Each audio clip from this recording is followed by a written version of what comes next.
I think you and I talked a little bit about this. We can talk about smart cities or smart communities or smart societies or anything. If this keeps going on, I'm extremely happy to have the conversation because I think a lot of change only manifests itself through education. The same way that someone says, I don't understand how that works, I'm going to go and educate myself. This is very much that same exercise. It's not anything any different than, what is it like to be a Black person or a Black man or a Black woman growing up in America and trying to live the American dream? what do Black people go through that we don't understand? There are so many things that are in the Pledge of Allegiance. All of the American songs and policies and beliefs and what it's founded on, that when you look at what's going on today, you have to ask yourself, how can that be? How can we say that united we stand, divided we fall, when division is everywhere? I think there's a misconception that because you're in America, everyone is treated the same. That's entirely not true. It's very difficult to articulate to someone that, hey, I'm in a car, you're in a car. We drive down the same street. We're doing the same speed. And because I've got 6 people or 5 people in my car that are non-white, we're going to get pulled over because we're doing something wrong. This is a real thing. I would tell people about this and they would say, that doesn't happen. And I'm like, you got to be kidding me. Yes, it does. Thanks for that. One of the things that triggered this conversation when you and I a few months ago were talking about speeding tickets, remember? Yes. And I was telling you that my last 3 speeding tickets, I was let off with a warning.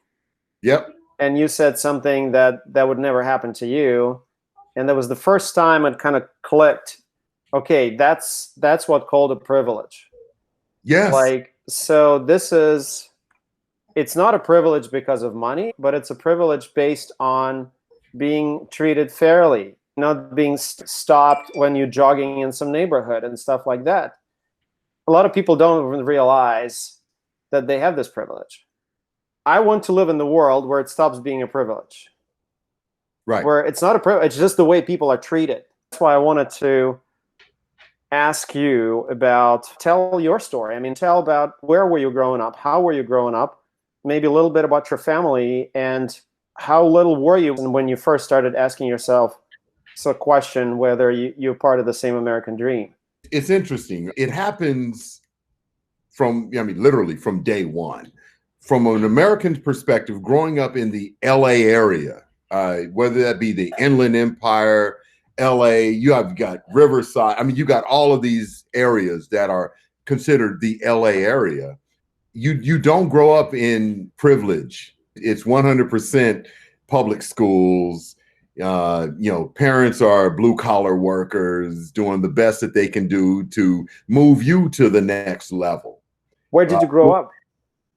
I moved around from San Bernardino to Rialto, hung out in Pomona, South Central LA. I mean, you name it, I'm all over there. But school was school, and there was clearly a difference. There were the early buildings of gated communities, and that's what I wanted. I was like, well, wait a minute. Gated communities, if you get into a gated community, you obviously have money. The only thing that I saw was, oh, well, you need to be in this class in order to not be considered lower class, which that's, what we had felt. And it wasn't that we didn't see, white folks or, Hispanics or, in any other ethnicities there. It was 100% that the predominant majority were Black. And it was normal to see the police roll through. It was normal to see people getting arrested. It was normal, and these things should not be normal. Going into career development, every high school had career development, preparing you for college. And there was no entrepreneurship. There was no, you can be a business owner. It was 100% truck driver, aspire to be an engineer, aspire to do these other things. It just was not easy.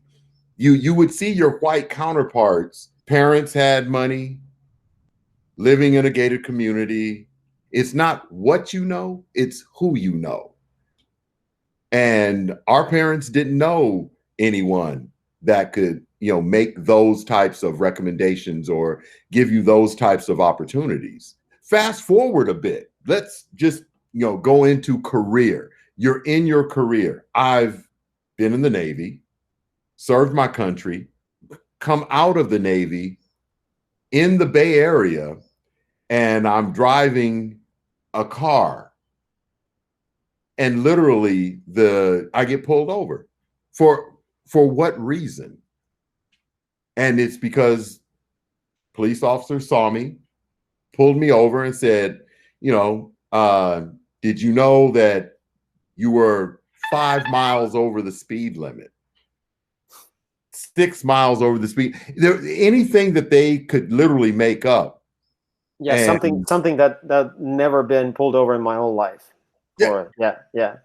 Yes. Although I've only lived here for 16 years in the U.S., but still, so over the last 16 years, I've never been pulled over for being 5 miles over the speed limit. Yeah.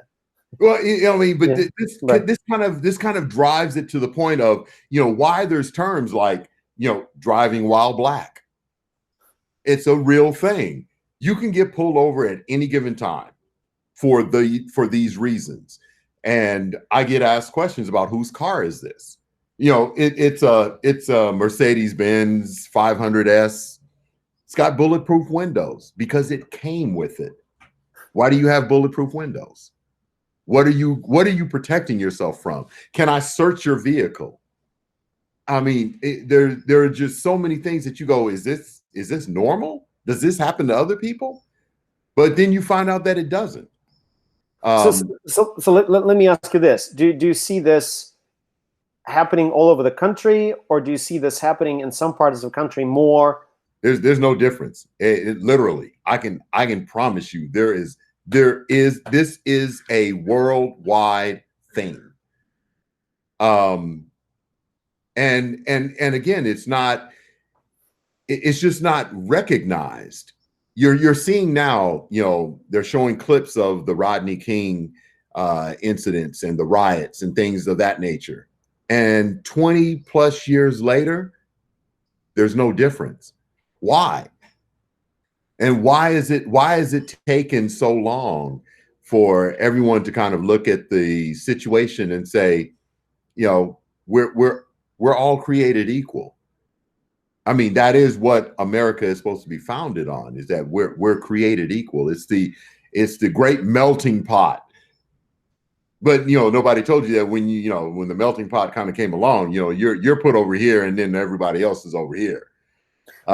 Let me ask you this question: When you were a kid or when you were a teenager, did anybody of your parents or anybody else have a conversation with you that you need to be extra careful? It wasn't that so much that I was told I had to work twice as hard. I had to work twice as hard because the folks that were next to me were not black, and they were going to get picked over me no matter what. And then, I'll be honest, that's happened several times. Today, given the state that we're in and what has happened, we have conversations with, my nephews and things of that nature. Look, you're leaving the house?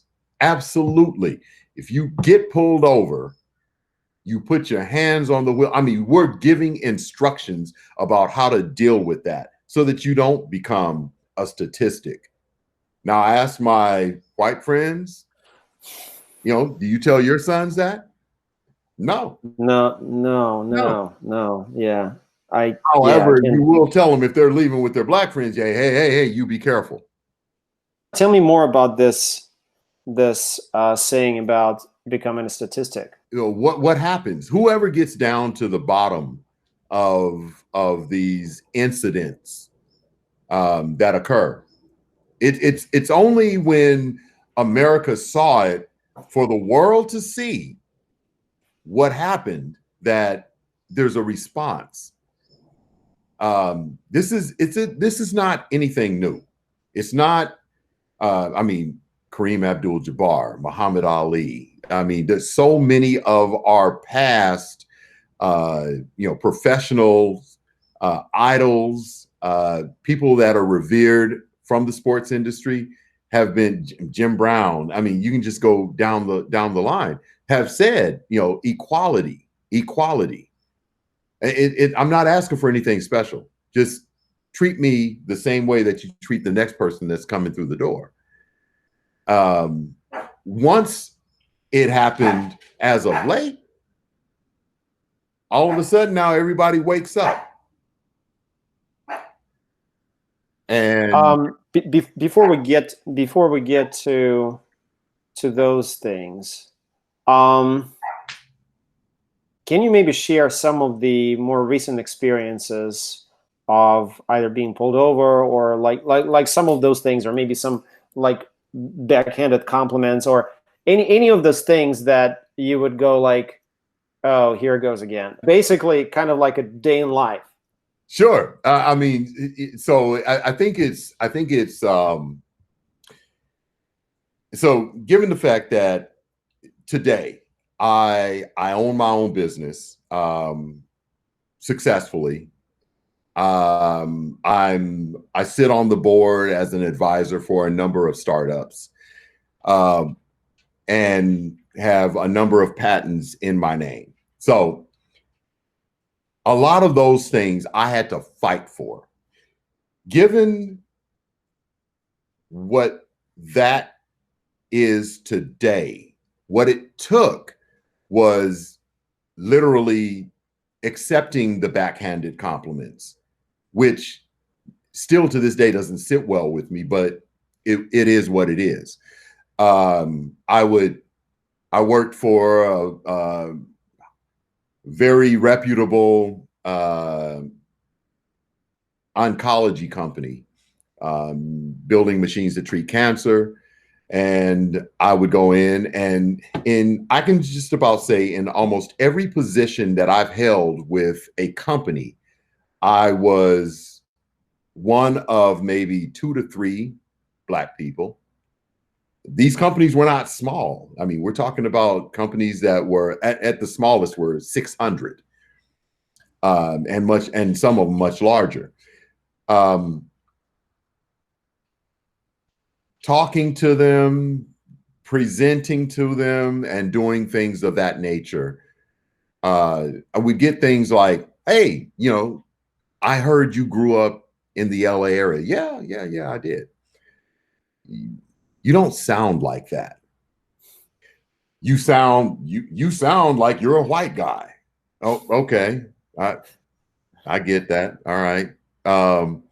You don't act like someone that came from the hood. And I mean, and it's like, why does any of that matter? Right. Obviously I can do the job. Obviously, my work ethic is good. Why can I not get the promotions that I want? In every instance, anytime there was a promotion, the glass ceiling, anytime there was a promotion, there was some reason. Oh, I'm too polarizing. I'm too polarizing. I don't follow the corporate culture. There were so many excuses that were given to me when the person that was promoted to the position didn't have my work ethic, didn't have my knowledge. In essence, I was literally teaching my boss how to do my job. What's funny is I remember when I moved to Germany, I had working for a management consulting company in Germany, and my boss said, "You're really smart for a Russian," and I'm sure she meant well, stuff like that, right? I mean, You're sure she meant well? I'm sorry if I'm listening to that. I'm literally saying, like, how did you not get upset about that? No, I did get upset, of course, but she didn't realize that she was what she was saying, right? And so that kind of stuff I heard in Germany, right, happening all over again, Right. trying to relate to some of these things, you know. Yeah. No, Yeah. I think I mean, you know, a lot as of late, a lot of my a lot of my white friends have reached out and said, hey, just like when you said, all of a sudden when this kind of happened, you reflected back on some of our Right. conversations. And they've said, I hope I have not been part of the problem. And I'm like, no, it's just it's part of the norm. It's what you come to expect as you go through your daily life, and and I haven't changed in with regard to how I see things or how I'm raising my girls to look at the world. I absolutely have told my girls, you are going to have to work twice as hard. You will not be recognized. You're a minority. You will not be recognized. If America is the great melting pot, if America is the great area of opportunity, why is there affirmative action? I understand that it was a gesture to say that we're inclusive. I understand that it's a gesture to say we should have more black coaches and general managers and things of that nature that are prominent. But that's not equality. That's not equality in and of itself. So what do you think? What is the problem with affirmative action? I think there's a number of problems with that. First off, my base question is, why do we need that? If I'm a man, there's another man sitting next to me that's of another ethnicity. There's another man on the left of me that's of another ethnicity. I mean, Dr. Martin Luther King said it. You should be judged by the content of your character. Be who you are. I should not have to be anything other than who I am. And my knowledge and my capabilities, my work ethic, and everything else should ring true. Let me just get my perspective on affirmative action, and well, I would love to get into more detail on that. What you said is absolutely true. However, it hasn't happened yet. Right. And until that happens, if there is a white majority, they're going to be making decisions as white majority would.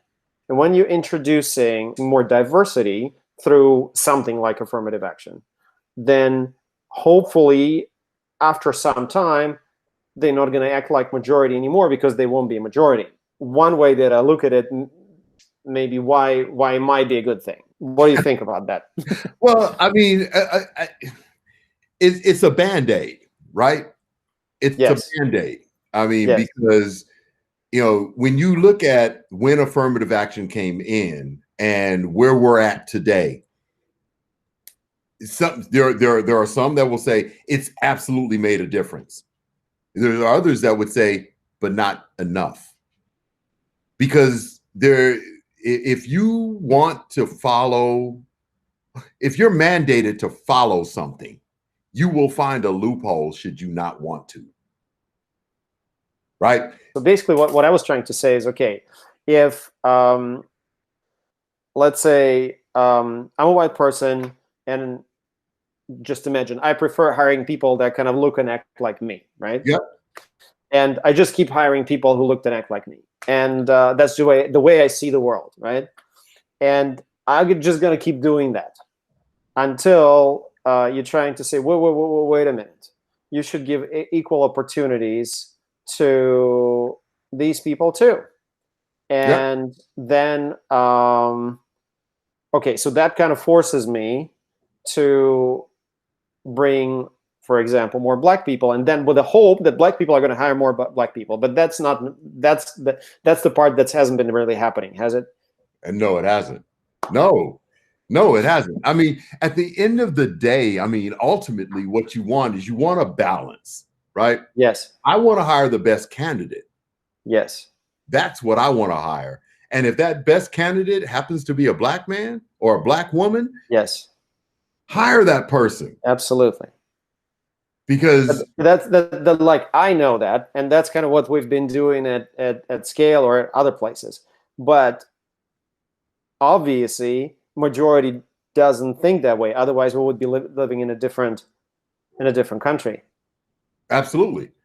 I mean, look, and that's like, to me, it's almost like implicit. They will always say the right thing, but because it's just easier for them to hire somebody that, in their mind, looks and acts like them, they would just use the path of least resistance. They would pick the path of least resistance if what kind of to them, unless you do something about that. Right. Exactly. I mean, you look at neighborhoods, for example. So while I was in the Navy, I was stationed at 32nd Street Naval Base, and I remember driving through through San Diego, and you had your good areas and you had your bad areas, and ethnically you could identify where those bad areas were.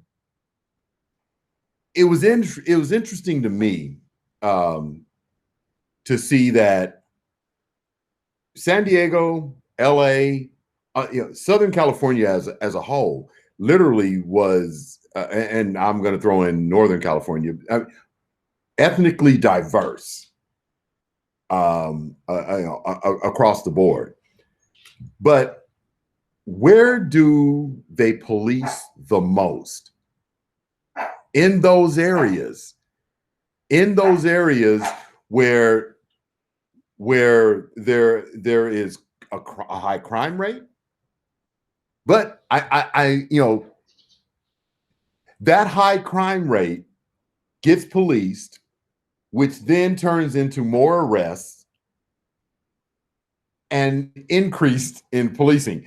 We reduced the crime rate by X%, but they're not talking about exactly what it was. Oh, well, we had 60 marijuana busts over here in this area, when the adjacent area, which is a more well-to-do area and predominantly white, has just as many weed users. Yeah. And so it's tipping the scales in the wrong direction. Yep. And and so consequently, because of these arrests and because of the, I mean, it's a perpetual cycle that has a difficulty of being broke, because the police department is seeing, hey, there's more arrests over here. They must be bad people. It must be a bad area. But you got the same level of weed use going over here in the gated communities. Yep. I'm sorry. Where is the parity? Yes. I mean, and that's an extreme example, but it's a fact. You have 40 to 60% arrests, more arrests in the Black community for misdemeanor drugs than you do over here in the same type thing that's going on in those communities. But I think if you look at opportunities and where the opportunities are being enabled, that I think is part of the challenge as well. If you give a group of children hope that you don't have to worry about, being singled out, you don't have to worry about being arrested or anything like that, then maybe things on that front will change. It's going to take humanity as a whole to embrace that there is a difference, we have to make a change and view each other as equals. I mean, that at the end of the day, that's really what it's about, you know, viewing each other as equals, and you know, lending a hand to the people that need help, and those that don't, you know, what they may need something else. But if we're going to call ourselves the great America melting pot, and, you know, the land of opportunity, I think we have to leave it at, you know, that opportunity. We didn't get here overnight. We're not going to fix it overnight, but we have to start somewhere. Let's talk a little bit about the protests. And so how do you feel about the protests overall? You know, I think first and foremost, I love the idea that it's so diverse. I'm seeing, you know, Black people, white people, other people of different ethnicities, you know, all together, and everyone saying, you know, look, it not only, yeah, yes, Black Lives Matter, but you can't say all lives matters unless Black Lives Matter. When I hear people say all lives matter, I feel like they're diluting the issue completely, Yes. right? Yes. And like, it's okay. So here's actually a question to you, Bill. Like, what do you say to a person, and what examples do you use when somebody says all lives matter? Yes, very true. But Black Lives Matter. Show me where any other ethnicity has been killed as much as, you know, I mean, out there, literally justly killed, and nobody looked into it, and it was, oh, it was because of this, or it was because of that, or, you know, justice for any of these victims is not the police that are actually going to go to jail. It's the change. You want to show you want to show that justice, make change. It's not about words, it's about action. What are you doing for these underserved communities? Because it's, granted, it may be a Black community, but I guarantee you there are other ethnicities in that community that will benefit from that. So all lives matter only when all lives matter. You know, I'm just trying, because I think, to me, the problem here is that people who are saying all lives matter don't understand their privilege and don't understand what it's like to be discriminated. When you never experience that in your life, then you're gonna keep missing the point. Right. Well, you can't listen from your own perspective. That's the thing, right? If you're going to listen, you have to listen, but don't listen from your perspective. Meaning, you've never, if you've never been a Black person, then you have to throw everything that you know out the window right now and say, what is that like? Right. Tell me about being pulled over and get out of your vehicle. Let me search your vehicle. For what? Why? If you've never walked past a woman and had her clutch her purse like you were going to steal it from her, if you've ever been in a store and had people literally walk up and down the aisles, same aisles that you're on. And those things happen to you, Bill? Absolutely. How often stuff like this happens? It happens quite frequently. I mean, literally to this day. I mean, I can, the interesting thing is I can take my family to a restaurant, a nice restaurant. And it's noticeable that we're the only family of color in these restaurants. That that part is fine. It shouldn't be a big deal.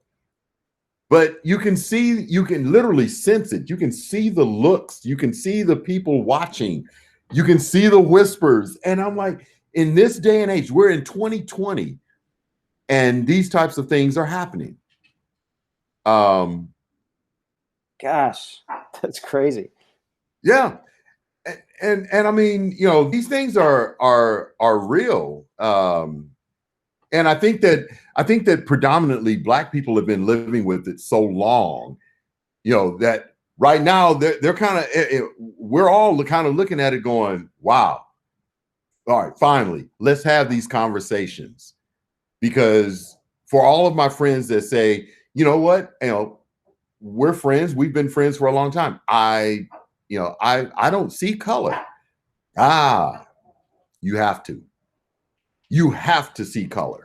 What do you think we're missing as white people? What do you think we're not here? What do you think we're not understanding that we should be understanding?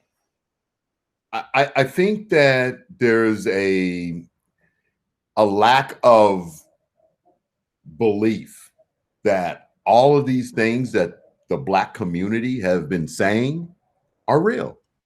And now it's staring you in the face. I mean, from years and years ago when the Rodney King incident was happening, to the Trayvon Martin case. I mean, these are areas of opportunity for us, you know, as humans to connect and say, this is not right, and we have to take a stand. I think white America as a whole, and it's not, you know, again, I have friends, you, and a bunch of other ones that are, you know, we can talk. And I've never had a problem telling you, hey, you know what? You guys are lucky. You never had to experience this kind of thing. But it's an awakening right now. It's an awakening that says, you know, let me listen without prejudice. Let me listen without saying that didn't happen. It didn't happen in that fashion. Yes, it did. It continues to happen in that fashion. You know, I mean, I think to be honest, I think if a large majority of white people could be Black for a year, not a day. I'm not saying a day. I want it to happen for a year. Be it for a year, and tell me what you experienced, because that would be the ultimate experiment to me. But I just think that we have to have open communication, open conversations, and not look for band-aids. You know, I feel like the band-aid's been ripped off. Now it's time for the healing. And it's time to, you know, yep, things have to change. We have to, you know, we have to change things. You know, you can literally go back over the course of the last, you know, we'll say 10 years and count the number of incidents where you've had a Black life taken and an uproar from the Black community. And in this last one, everyone got to see it, and they were just, I can't believe that just happened. I thought we were further along. So do you think part of that is technology? Part of it is having like smartphones with cameras that now you cannot get away with the stuff that people used to be able to get away with. Now it's all on camera.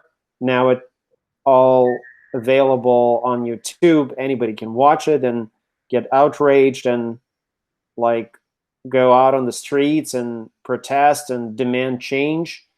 Do you think this is why we're now like having this, or do you think there are different reasons? I think it's, to be honest, I think it's a multitude of reasons, but absolutely the use of technology. I mean, because and the use of technology is not just by the Black community, because I recently saw an instance in DC, where there were black men getting arrested, and it were a group of white guys that were filming it, telling the black guys, don't give them your information. They have no reason to arrest you. They're not, I mean, and literally, I looked at it and I was like, that is what we need. That is what we need. Those that are empowered to protect and serve are not doing their job. They're doing it when they see fit, and there's an abuse of power, an abuse of position, an abuse of their what they feel are their rights, and an abuse of Black people's civil rights, human rights. So let me ask you this, Bill, because there are basically two issues at stake. One is disproportionate police brutality towards Black people. That's one issue. Yep. But the other issue is daily racism on kind of a daily basis that expresses itself through backhanded compliments, through passing people over for promotion, to making life more difficult for them because they cannot identify themselves fully. And that's, at least police brutality is kind of, you can like zoom in on it and say, okay, well, maybe we need to do more sensitivity training. At least it's kind of like you can zoom in on that issue and make some steps. What about this kind of a daily implicit racism, which I think is a very typical American? Other countries have their own issues, but I think that one particular one is a very American issue. Mm-hmm. Why is it still going on, and what needs to happen to change that? Well, because it's not been addressed, so it continues to go on because it's okay. It's hey, it's the norm. We're amongst friends. When it happens, it's not just one person. There's a group. This is something that's passed on from parents to children. I mean, that's the only way it continues to perpetuate itself. As an adult, you are going to protect your family from things that you consider not pure, not normal. This is not the thing that I want for my family. You identify their friends as such. Instead of saying, one of his friends is coming over, it's his Black friend is coming over. Gosh, yeah. Right. I mean, when these types of things stop at the parenting level, when it starts to become more of a conversation around humanity, and these are the people that fit the moral fabric of what we believe, that is when things will change. So your children, my children know nothing different except what I've told them, that you're ethnically different. You are a Black child, and you will be seen as such. It doesn't matter whether or not you come from a mixed marriage and your children are of mixed ethnicity. Yeah, the minute that they see, you're part Black, you're Black, that's it. And you will meet those challenges. It starts at home. It starts with the parents opening up and accepting something different, because that's the only time that you can teach your children different, and then they can teach their children, and so on and so on. What we're experiencing right now is as being a 50-year-old man, I can sit here and say, wow, 30 years ago it was the same. 30 years ago it was the same. We have not progressed in 30 years. I can share with you one experience. So when I came to the US about 20 years ago as a grad student, and with my American girlfriend at the time.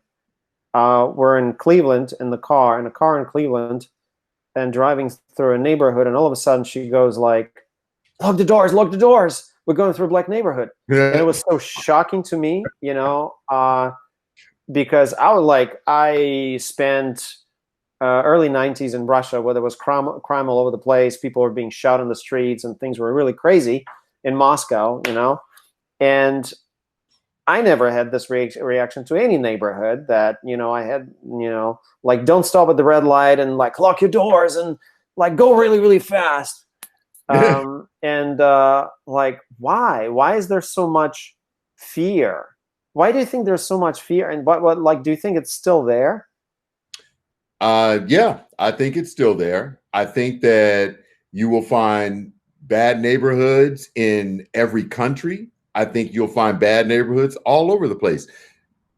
Does that mean that the people are inherently bad? That's the mistake. So you classify a group of people to say, this is who you are. You're in this bucket. And by the way, there's a reason why there's underserved communities. And, these underserved communities deserve the same thing that the privileged communities have. And so part of what I look at is, one, the protesters. There are protesters. There are people that are looking to get violent and just break stuff up. And there are, you have these varying degrees of anger. And it's 100% because it's enough. It's enough. It's enough, and you want the attention. You want to deal with these things, but people are not looking at they're not really looking at the why. The peaceful protesters, those that actually are saying, look, I just want to peacefully protest. I want my voice heard, and I've had enough. They're saying that, and they're peacefully protesting. You have the individuals that are upset and are, looking to damage something. And that's because they want that's their voice. Their voice is that damage. I'm upset and I've had enough. And then there are individuals that are looting. Okay. Some may look at them and say they're opportunists. Oh, well, okay. They've had enough. They don't make enough. They haven't received the attention, the opportunities, the same channels to success, and they're taking that opportunity. I would never have gotten that 65-inch screen TV. So while you guys are doing that, I'm taking that. I'm not here to judge how or why people protest. I'm looking at I'm not judging the why, the how. I'm looking at the why. And each one of them has their own socioeconomic challenge, but it all comes back to the same thing. I'm a Black man in America dealing with this, and it's been going on for a long time. And I'm going to look at an opportunity to institute change one way or another. My opportunity just happens to be, in that area. It's not that I condone that. I'm just looking to understand the why and how do we progress past this. And I think it's having the serious, uncomfortable conversations about, I don't see color. You need to. I don't. Why do you think? Why is it so hard to talk about race in America? Because we've moved past it. We've moved past it. There is, there is, slavery was 400 years ago. Yeah, sure it was. That's not the conversation. The conversation is, do I have the same exact rights as my white counterparts? The answer is no. I don't. Well, if you go to school and if you do this and you do that, that has nothing to do with it. Because at the end of the day, who's going to hire me? There's a white guy sitting behind that desk that has his own beliefs, and he's the one with the power to say you're hired. There's a white cop in that car. Now, I'm not saying that it's just the white cops, because I've seen some black cops in there as well, but they're bound to that. Not all cops are bad. I get it. It's just, it's so uneven with respect to, what police officers are, targeting. Why are they pulling these individuals over? Why are they taking extreme measures, in these instances? Why? What in the world did Trayvon Martin do to deserve for a guy to come out and shoot him? What? I mean, or Ahmaud Arbery, or George Floyd, for that matter, right? Yes, he committed some crime, and he didn't deserve to be treated like he was treated. Well, I mean, a $20. Let's just assume that is the case. Somebody reported that it is the police officer's objective, their job, to protect and serve. How did he wind up on the ground with an officer's knee on his neck after he's telling him, I can't breathe? Those are the things that I think outrage people to the extent where, I've got to take action. But is it, what do you think causes it? Do you think part of it is just fear? It's just like why people are fearful? I think it's powerful. I think it's power more than fear. It's power. I'm in a position of power. You had 3 other officers there. All they're doing is just keeping everyone away. Not one of them was saying, hey, lighten up on him. Lighten up. I mean, we have a code of conduct. We have protocol. We have all of these other things. I mean,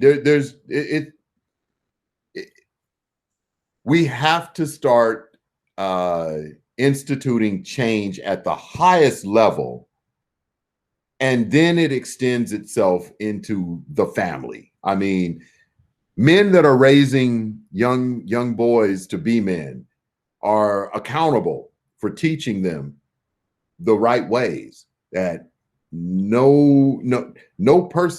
this person is not better than that person. Ethnicity is ethnicity, and there's a culture and a background associated with it. You can't pick and choose from the cultures the things that you like and disregard the things that you don't.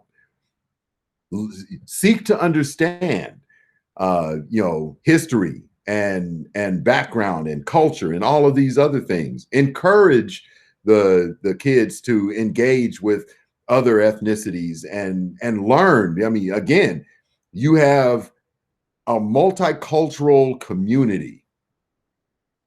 Not everyone is bad. So I feel like you and I covered quite a bit of ground.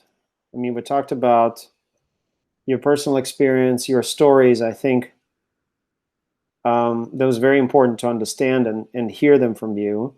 We also talked about kind of an overall issue with police brutality.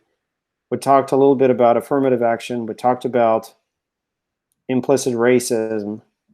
What do you think we haven't talked about that we should have talked about?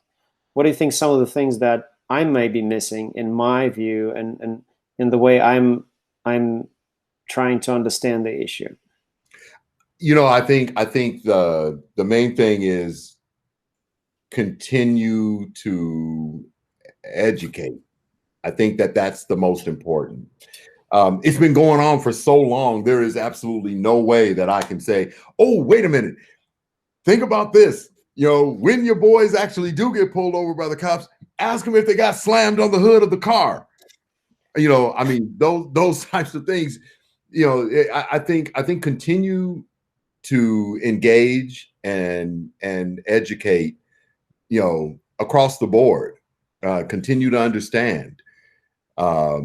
is of the utmost importance. You know, there's an opportunity that we have, a unique opportunity that we have right now to bring everything together, and learn from each other, because we've seen it from one side of the fence. We need to see it from both sides, and walk. And that's some of the things that I see in the protests. I recently saw, like in San Diego, the freeway. There were people marching on the freeway. I was astonished.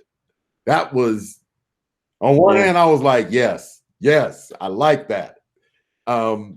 Because it was, yeah, indeed, they've been very diverse. That's for sure. And actually, outside of the first day or two, they turned very peaceful. I think they were handled very well here. Yeah. I mean, so things like that, I think we have to continue to do. We have to continue the open conversations. We have to continue the dialogue. We have to continue the bridging the gap. When we talk about, we've talked about the digital divide. That's one aspect. I think we have to talk about the racial and ethnic divide as well, and how we bring a level of bring a common level playing field to the youth more than anything. Do you feel like we made some progress in this conversation? Because I do personally. Yeah. Well, I mean, yeah, I do. I mean, I think that it's important to hear from,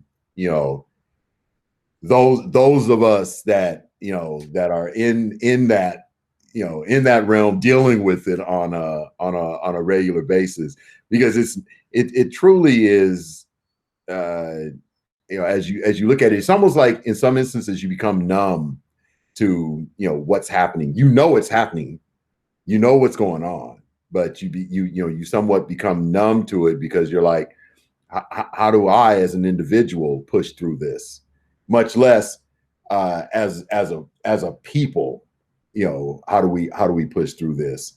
And it's interesting. By the way, to your you mentioned that people tell you like you don't sound like you from the hood, from the central LA. Did you do anything about it, or did it come naturally? It's funny. No, I to be honest, one of my goals coming up was always, I want to be articulate. I want to speak well.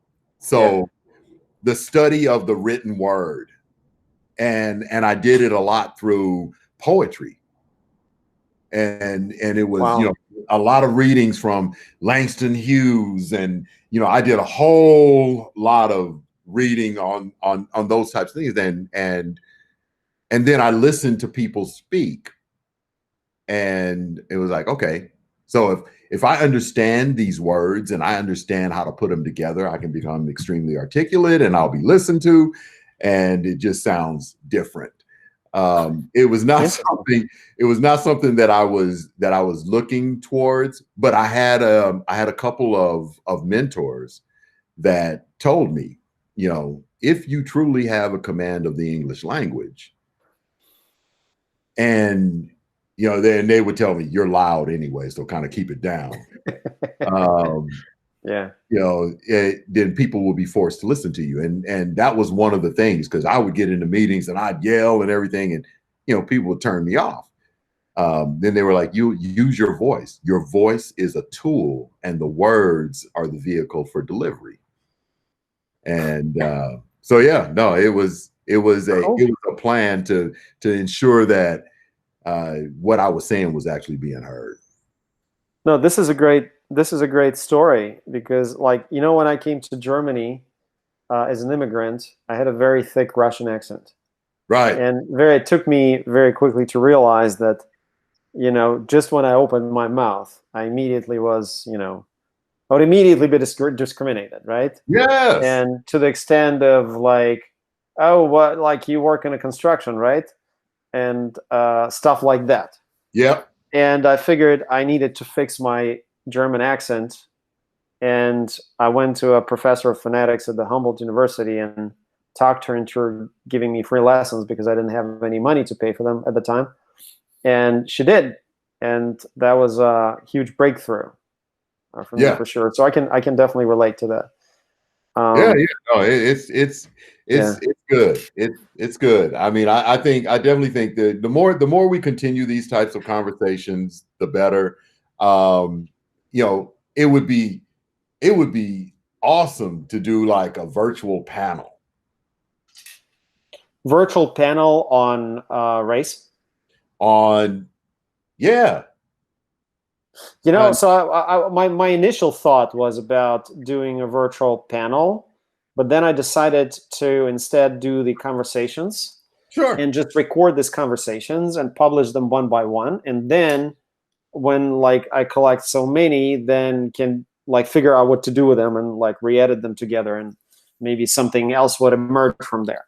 But at the very first, do those conversations. But I think panel would be interesting when people don't maybe are not as emotional as they are right now. I don't know. Maybe it is a good time to have a panel. I don't think that you're going to find a change in the emotion. I don't think. I really don't. I think that you know, the majority of the people are they're incensed, but they're looking for answers. Yes. Right. Yes. Because we've heard words before. You know, very much. Affirmative action is a word. Yeah. And the Rooney Rule is a word. You know, and I'm on the fence about some of those things because, yeah, sure, I want to see more Black people get the opportunity. That doesn't mean they're going to get the opportunity. I'm only obligated to talk to them. Hopefully, by educating people and by sharing with them what I'm realizing, hopefully that can lead to the change and a more profound change. So that's all we can hope for, you know, is just share what we've learned, what I've learned, what kind of clicked in my head, and just share those realizations and share those stories, the stories that you're telling and others are telling. And if we do it right, then they would trigger something in the people who watch them and listen to them, and that will lead to the change. But now, and again, that goes right back to our conversation about where it starts. It starts with, I mean, we're the start, and then it's pushed down. What are we teaching our kids, and then what will we teach their kids? So yeah, no, I appreciate it. Awesome, Bill. Thanks for your time. Appreciate it.